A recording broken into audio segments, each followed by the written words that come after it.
કેમ છો મારા વાલા ખેડૂત મિત્રો? મજામાં જશો તો મિત્રો આજે આપણે આ વિડીયોમાં વાત કરવાના છે કે મિત્રો તમે નવું ટ્રેક્ટર અથવા તો ટ્રેક્ટરની ટ્રોલી ખરીદવાનું વિચારી રહ્યા છો તો આ વિડીયો મિત્રો તમારા માટે ખૂબ જ મહત્વનો છે.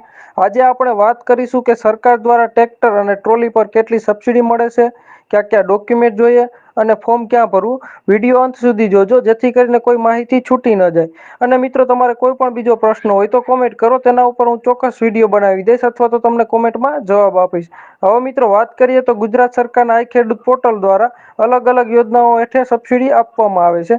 જેમાં વાત કરીએ ટ્રેક્ટરની તો મિત્રો ટ્રેક્ટર માટે સામાન્ય જ્ઞાતિના ખેડૂતો માટે 25% અથવા ₹45,000 થી 1 લાખ સુધીની સહાય મળે છે. જ્યારે અનુસૂચિત જાતિ, જનજાતિ, નાના ખેડૂતો, સીમાંત તોને મિત્રો 35% થી 50% સુધીની સબસિડી મળે છે. હવે મિત્રો વાત કરીએ ટ્રેક્ટરની ટ્રોલીની તો મિત્રો ટ્રેક્ટરની ટ્રોલી માટે ખેતીના સાધન પર અંદાજે ₹25,000 થી ₹40,000 સુધીની સબસિડી મળવાપાત્ર થશે, જે ખેડૂતની કેટેગરી પર આધાર રાખે છે. હવે મિત્રો આ ફોર્મ ભરવા માટે કયા કયા ડોક્યુમેન્ટ જોશે તો તેની વાત કરીએ તો મિત્રો 8 અને આધાર કાર્ડ, બેંકની પાસબુક અને રેશન કાર્ડ.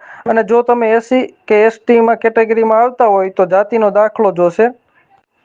હવે મિત્રો વાત કરીએ કે અરજી કરવાની પ્રોસેસની તો આ સબસિડીનો લાભ લેવા માટે તમારે મિત્રો આઈ ખેડૂત પોર્ટલ પર જઈ અને ઓનલાઈન અરજી કરવાની રહેશે.